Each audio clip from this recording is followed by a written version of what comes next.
سلام دوستان عزیز، به کانال Amazing Facts خوش آمدید.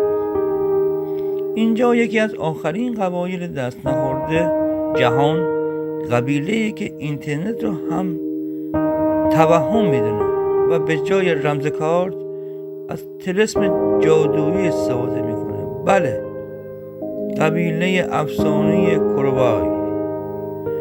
به اینجا میگن پنتهاوس.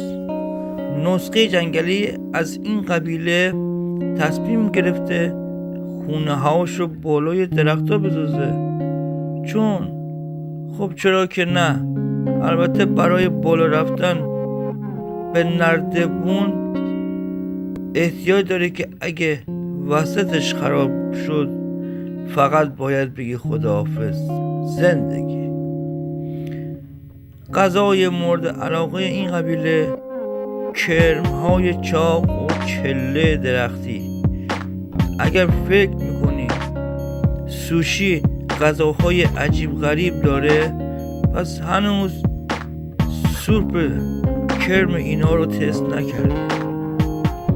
اینجا کرم‌ها رو با احترام کامل میخورن، چون معتقدن که هر کرمی به داستان داره. داستانشون هم معمولا اینه که داشتن تو چوب زندگی میکردن تا اینکه اون کرمای بدبخت شکار شدن. اینم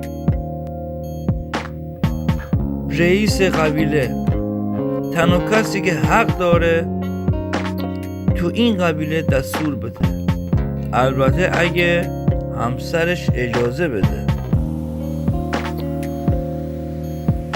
این مراسم مخصوص بزرگترهاست که برای شکار آماده میشن.